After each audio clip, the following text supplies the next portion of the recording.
Tonight we report on a shooting Tuesday night near Soap Lake and how People for People are helping seniors celebrate Christmas. What's happening in sports, Sean? Thanks, Alan. Lady Chief basketball is off to a great start, and the Moses Lake boys team is heading north for the Capital City Classic. Here's a glance at our Weather Center forecast. We expect a dry Christmas day, but there is another storm system that will bring us that possibility of snow. I'll let you know when just ahead with our extended forecast. I'm Alan Troop, and we have all this and much more on Ifiber One News. From the Ifiber One HD studio here in the heart of the Columbia Basin, this is Ifiber One News, your #1 source for local news, sports headlines, and our very own Weather Center forecast covering the entire Columbia Basin. This is Ifiber One News, and it starts now.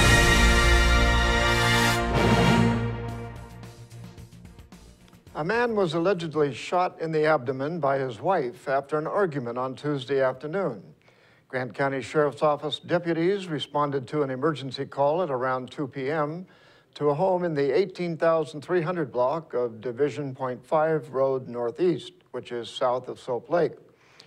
The victim was reported to be conscious and breathing as an ambulance was arriving at the house. The victim was flown by MedStar to Central Washington Hospital in Wenatchee, according to the Sheriff's Office. The Sheriff's Office is investigating the shooting. One home in Moses Lake is tough to miss during the holiday season and features a handful of animated decorations. Reporter Devin Higgins has the details. One thing is for sure, you can't miss Teresa and Bob Connor's home at Christmas when the sun goes down. For the last 10 years, the Moses Lake residents have decked out their Cougar Drive home in fully animated holiday regalia. Everything from polar bears to penguins and reindeer, even a fully functioning Ferris wheel adorns their yard every season. Bob says all his searching for new animals and lights has turned into much more than the average hobby. It's an obsession. It started just with the deers, and we kind of graduated, try to add something every year, so this is about 10 years in the making. I start right after Halloween, so. It's about a month. Yeah. Takes about a month to get it all up and going and everything working. Yeah. It's pretty much, you got a house and we're gonna just do it, and it just got more and more, and oh, well, that spot's empty and there's an empty spot over there, so it just kind of add to it. The Connors say they don't know how many lights are in the collection, and their electric bill isn't as big as it might seem. It's just their way of getting into the spirit of the holiday season. In Moses Lake, Devin Higgins for Ifiber One News. Concert goers at the Gorge Amphitheater may have to pay more for their tickets. State Representatives Matt Manueller, Brad Hawkins, along with Senator-elect Judy Warnick, Senators Linda Evans-Parlett, Curtis King, and Jim Honeyford, submitted a bill aimed at helping hospitals and fire districts in rural areas.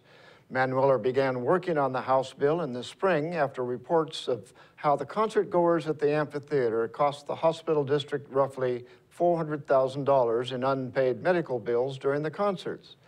The bill allows rural counties to add the fee to each person admitted to the concert, including people entering for free or at a reduced price.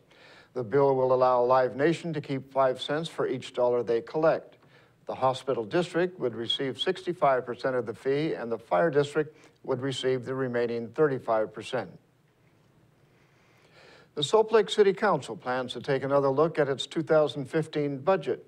Mayor Raymond Gravel called a special meeting to reconsider the 2015 budget. City records do not explain what is being reconsidered.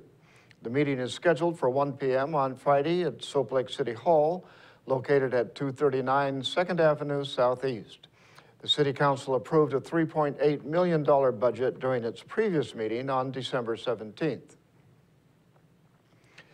The Moses Lake Library is helping kids keep reading during their winter break from school.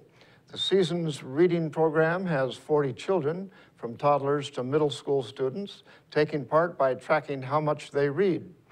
Children's librarian Allison Stewart said children are encouraged to read at least 15 minutes a day and are rewarded when they reach at least 5 hours of reading time.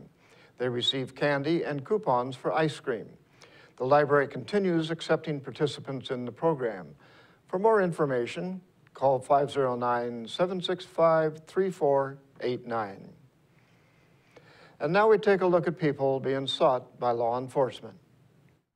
This is Sheriff Tom Jones with the Grant County Sheriff's Office. Each of the people you see here have a warrant for their arrest.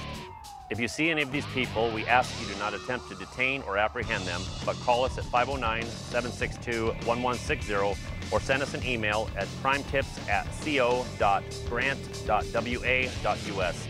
If the person is presenting a danger, call 911. With your help, we can bring these people to justice and make our community safer.